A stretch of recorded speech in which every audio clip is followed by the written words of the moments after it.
Joe Arpaio, the tough guy former sheriff of Maricopa County, Arizona, announced that he's running for his old job on Sunday, exactly 2 years after President Donald Trump pardoned him for a federal contempt of court conviction. Watch out, world. We are back, Arpaio, 87, said in a statement in which he promised to reinstate the extreme measures that made him famous, like housing immigrants in outdoor tents in the 100-degree-plus temperatures of the Phoenix area. Arpaio was defeated for re-election to what would have been a record 7th term as sheriff in November 2016, shortly after he was charged with contempt of court for having ignored a federal judge's order to stop arresting immigrants solely on suspicion that they were in the country illegally.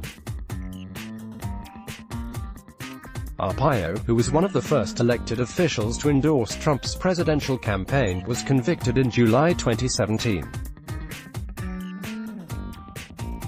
The next month, Trump pardoned him, saying he admired Arpaio's work protecting the public from the scourges of crime and illegal immigration. August 26, 201,700 to 58. Last year, Arpaio lost a Republican primary race for the U.S. Senate to Representative Martha McSally. Arpaio reveled in his reputation as America's toughest sheriff, which led him to be the target of several civil rights lawsuits. He boasted that he forced inmates to wear pink underwear. He fed inmates only twice a day with a bland log called Nutrilo, which other prisons serve as a disciplinary measure. He subjected inmates to an in-house radio station that played patriotic music and opera for 20 hours a week. He called the station KJOE. In 2008 and 2010, a federal judge ruled that Arpaio's jails violated the constitutional rights of inmates when it came to medical care. Arpaio was also famous for housing prisoners in outdoor tents that he himself called concentration camps, where inmates complained that fans were inoperative and that their shoes melted.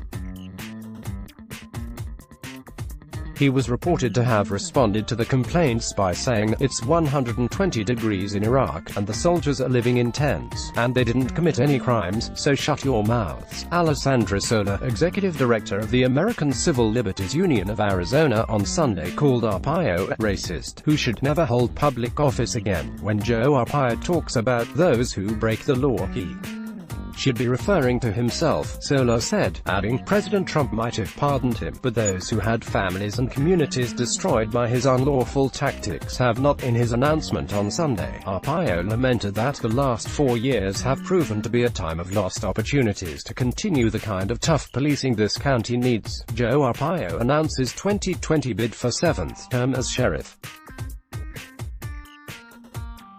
Thousands want me to run for sheriff.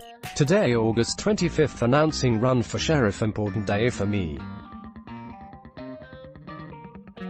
Wife's birthday. Ready for bruising, bitter campaign.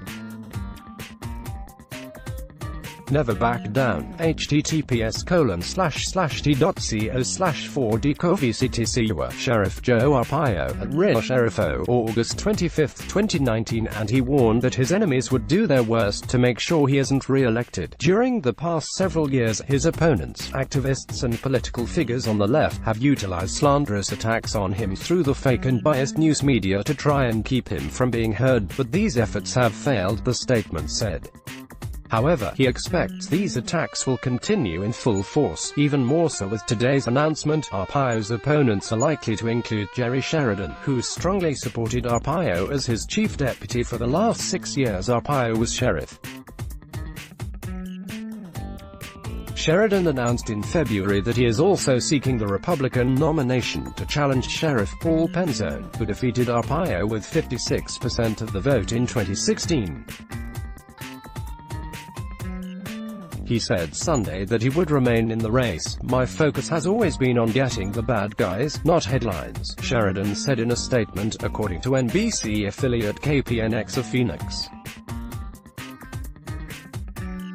"We need a professional and proven lawman to win this office back, and the voters have already made it clear they will not vote for Joe." Correction. August 25, 2019, 9:05 p.m. Eastern Time. A previous version of this article misstated how Representative Martha McSally, R. Arizona, moved to the Senate. McSally lost the 2018 Senate race to Rep. Kirsten Sinema, a Democrat, and was appointed to the Senate in December 2018 after John Kill resigned. Let's blog ads. Why?